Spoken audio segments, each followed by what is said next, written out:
C'est quoi le recyclage? C'est quoi le développement durable? Comment? Qui? Pourquoi? Où? La Minute PFR.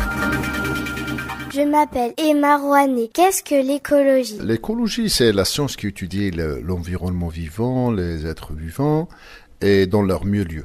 Et aussi, elle étudie l'interaction entre les êtres vivants et l'environnement.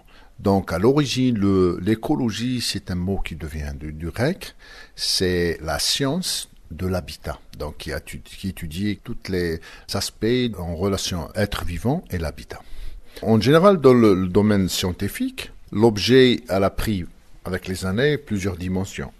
Donc, l'écologie qui, un peu, ça a touché l'environnement, la qualité de l'air, la qualité de l'eau et la qualité de la vie en général. Puis l'écologie qui s'intéresse plus à l'être humain, le confort de l'être humain, soit le confort thermique, soit le confort acoustique et tout ça, et tous les aspects qui concernent donc un être vivant dans son aspect.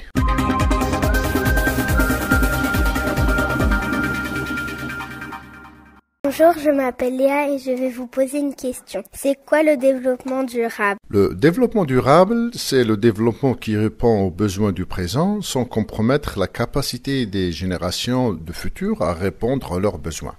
Donc, c'est une définition qui a été initiée par les Nations Unies en 1987 et qui donne un peu les grands traits, les aspects de développement durable qui touchent tous les aspects de l'être humain. Donc, il faut être conscient de ce qu'on consomme d'aujourd'hui et qu'est-ce qu'on va économiser pour les futures générations.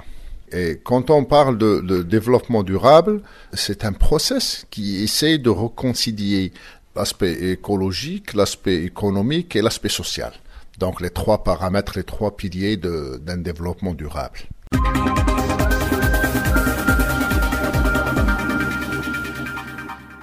Je m'appelle Nina et ma question est que deviennent les déchets à Doha? Les déchets à Doha, en général, on les transporte et puis on les dépose dans le déchet public à l'Uqair, au nord du Qatar. En même temps, on a vu que l'État du Qatar, récemment, ils ont établi un centre de déchets de recyclage à Msaïd, la ville industrielle, qui manage une petite partie, c'est pas la totalité, une petite partie des déchets. Il y a aussi une petite partie des déchets qui recyclés, les cartons, des papiers, quelques plastiques, par des petites entreprises qui émergent récemment et qui sont en train de faire du business avec le Saudi Arabie et les Émirats Unis. Et quelquefois, on envoie les recyclés pour l'Inde et le Pakistan. Mais on voit que le trend de le recycler est en train de prendre de l'ampleur. Peut-être dans les années qui viennent, 2 ou 3 ans, on peut voir l'établissement d'une industrie de recyclage à Qatar.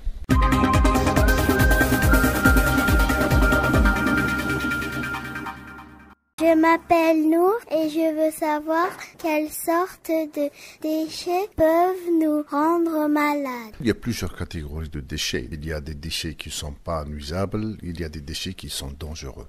Les déchets qui sont dangereux, on peut les diviser en 3 ou 4 catégories.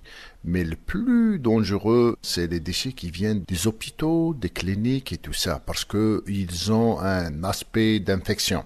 Donc, si on est exposé, on les touche, on est dans l'environnement, tout ça, ça peut avoir un effet de transmission, d'infection. Et c'est pour ça que c'est des déchets à manager d'une manière très précise et contrôlée. Aussi, il y a des déchets qui viennent des chantiers. Et ces déchets aussi, ils ont un certain effet sur l'être humain, soit sur la poussière, les poussières fines, qui sont très dangereux parce qu'ils peuvent passer le nez, entrent dans les poumons. Et il y a aussi l'exposé à certains des gaz. Aussi, il y a des déchets qui viennent des équipements électroniques. C'est pour ça qu'on essaie de gérer les déchets électroniques d'une manière sensible. Il y a aussi des déchets de l'industrie. Et c'est des déchets qui peuvent être banals ou il y a des déchets qui peuvent être spéciaux. Donc ça dépend de l'industrie pétrolière qui peuvent être un peu have un effet sur la santé humaine. Heureusement, ici, on n'a pas de déchets nucléaires, donc il n'y a pas de déchets radioactifs. Mais surtout, on essaie de manager les déchets à risque infectieux.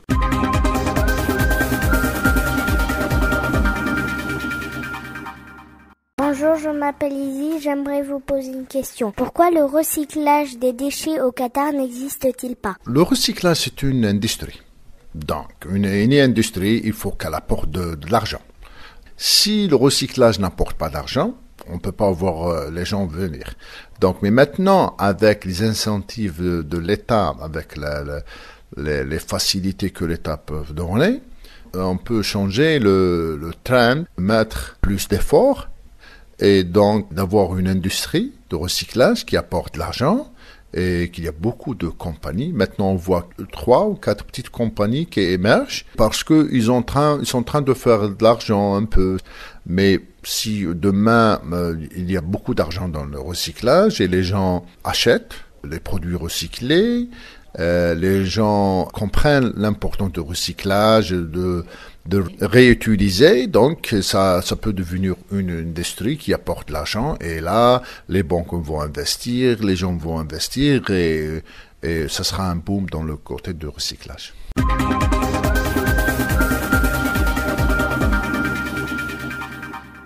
Bonjour, je m'appelle Carla. S'il y a de la pollution, est-ce que cela peut tuer des gens ou des animaux? La pollution au Qatar, c'est une pollution qu'on peut dire passive, un peu, parce que une partie de la pollution qui est un peu de la poussière, et la poussière, ça a toujours une relation directe avec les vents dominants. C'est des vents qui viennent généralement d'une certaine période, from nord-ouest. Et donc ça, c'est du Koweït, du Irak, et ça, c'est des pays qui ont beaucoup de poussière. Et ça, on peut pas le contrôler. Donc il faut un peu utiliser beaucoup de végétation, il faut utiliser beaucoup d'arbres et tout ça. Mais concernant la pollution de l'air, avec la production des gaz et la production de pétrole, je pense que l'État de Qatar a beaucoup mis l'accent sur l'importance de contrôler la pollution de l'air qui vient du champ pétrolier et avec contrôlé, mais il y a toujours une pollution là. On peut pas la nier parce que le taux de carbone par rapport aux personnes c'est un peu élevé. Je pense pas que la pollution elle est nuisante à un point qu'elle peut tuer, mais elle peut affecter les enfants. Elle peut affecter le niveau de l'asthme chez les enfants. Quant à les animaux, personnellement, je n'ai pas de statistiques, je ne peux pas parler de ça.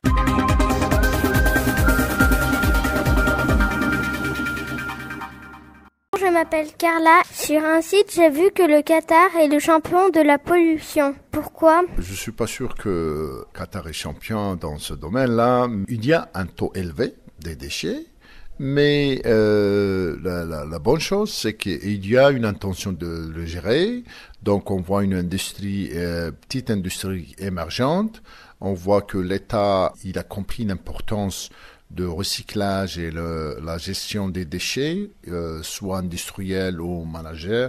Et donc, on voit un courant d'une bonne gestion. Maintenant, comment on peut réduire les déchets là dans les maisons? Ça, c'est un effort qui peut durer plusieurs années, qui a une relation avec la culture, le mode de vie, comment on fait la gestion des déchets à la maison, parce qu'on voit dans d'autres sociétés, à la maison elle-même, on fait une distribution de sacs. On paye le composting séparé, les glaces, les bouteilles, tout ça. Donc ça a un peu un effet de culture. Donc il faut travailler avec ça à l'école, à l'université, et ça c'est un effort de plusieurs années.